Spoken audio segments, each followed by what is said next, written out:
humana, a cualquier tipo de espacio de ocio, entretenimiento, etc. Entonces yo creo que hay toda una parte de las reivindicaciones de la política de diversidad que tiene que ver con una lucha concreta, con reivindicaciones específicas de un colectivo determinado. Pero para mí hay otra parte que nos concierne un poco a todos, ¿no?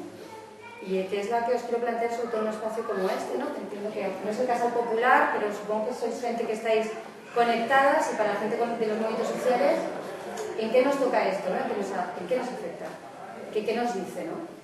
Y para mí lo que me dice es, cuando él hablaba de qué es el concepto de diversidad, y la discapacidad, fundamentalmente como concepto, divide a las personas entre capaces y discapaces. Entonces se entiende, primero, que solo hay dos grupos. Segundo, que hay unas personas que son las que dan y otras las que reciben, que es una mentira como la copa de un pino. Y no solo que, el problema no solo es que sea una división, sino que es una división jerárquica, ¿no? En la que los supuestos capaces pues, valen más, y por lo tanto la ciudad, el mundo, el ocio, la vida se hace para ellos, y los otros que reciban los restos que les quieran dar, ¿no? Y es ahí donde hay un problema con esa división. Entonces, para nosotros la potencia del concepto de diversidad es tener en cuenta que no es así, o sea, que la población realmente es diversa en todos los sentidos, no solo en el funcional, sino que hay muchas más diversidades, y que al poner este concepto en el centro, se trataría no solo de conseguir las cosas que las personas con diversidad funcional necesitan para tener una vida integrada, normalizada, sino que se trataría de romper las condiciones sociales que generan discriminación. No sé si me explico. O sea, por ejemplo, en las discusiones que teníamos en los talleres se hablaba mucho de acceder a la normalidad, ¿no? La gente del foro se decía, es que yo lo que quiero es ser como tú, quiero ser normal. Vale. Pero ser como yo, ¿qué es? ¿No? Porque ahí, por ejemplo, ¿dónde está? O sea, hay gente, ser como yo hay gente que no tiene papeles, no accede tampoco a ningún derecho, no accede a la ciudad, no accede al trabajo, no accede, y cada vez menos en el momento que estamos ahora, ¿no? ¿Qué es exactamente ser normal para ti? Porque si solo consideras tu discriminación propia, una vez que las ciudades tengan rampas, digamos que las series de lo que se emite por televisión se pueda leer porque este subtítulo, ya se terminaría el problema. Y nuestra idea no, o sea, el problema no se termina ahí, ¿no? Sino es que no se termina con acceder a la parte del pastel que hasta ahora te estaba vedada, sino es romper las condiciones que hagan posible generar esas discriminaciones que dejan a una gente fuera por el simple hecho de que hay una jerarquía piramidal, ¿no? En la sociedad en la que se dice, bueno, unas personas valen más que otras, ¿no? Y a nosotros lo que nos parece potente el concepto de diversidad, ¿no? Poner las necesidades de las personas en el centro y a partir de ahí decir cómo se estructuran las cosas. Que es algo que creo que el 15M, como ningún otro movimiento, al menos en mi experiencia personal, ha puesto sobre la mesa, ¿no? Cuando dice somos personas, ¿no? Y no mercancías en manos de los mercados o de los bancos, creo que ha puesto eso en el centro. Que a veces se entiende de una manera más hippie o más tal, pero si lo entiendes de forma radical, es volver a tomar en nuestras manos nuestros destinos y decir, bueno, ¿qué es lo que importa en la vida, ¿no? Nosotros, cada uno de nosotros, y cubrir las necesidades que cada uno, según su manera muy, muy distinta de tener acceso al mundo, pueda hacerlo, ¿no?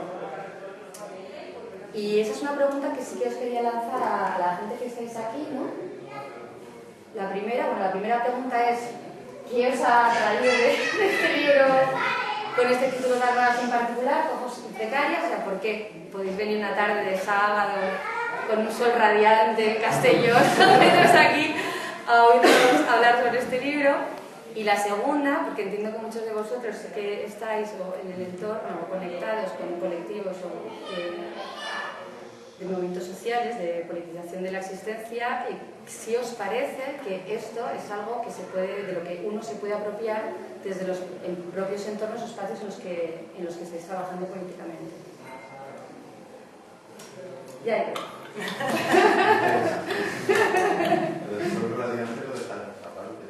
¿El qué?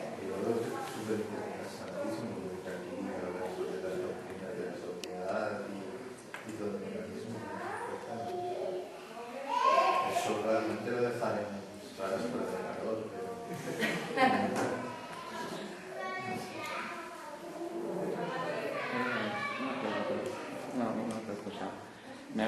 tema que Marisa ha planteado del tema de la reflexión de la normalidad, a mí me parece muy importante en el sentido. Yo estos días venía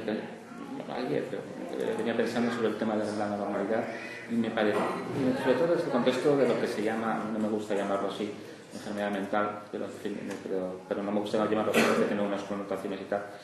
Pero bueno, ¿por qué? Porque tú has dicho que la sociedad se separa como en dos partes, como los capaces y los que no son capaces. ¿Qué es lo que pasa? Yo creo que actualmente lo que se está dando como medida de capacidad en una sociedad capitalista es digamos, la capacidad, digamos, de trabajar dentro de un sistema productivo que te está llegando a decir la plusvalía, digamos, por el cual funciona el sistema. ¿Qué pasa? Se puede entender normalización cuando te inserten dentro de esa cadena. Entonces, claro, una persona puede estar dentro de una vida, digamos, una vida que funciona dentro de lo que es el sistema, pero otro tipo de experiencias que caen fuera de lo que es la cadena, de lo que caen fuera de la cadena de producción, del sistema de producción, ser revelado. Es decir, yo puedo a lo mejor estar haciendo algo que pueda estar en una fábrica o en algún sitio así, pero luego a lo mejor no puedo salir por la noche.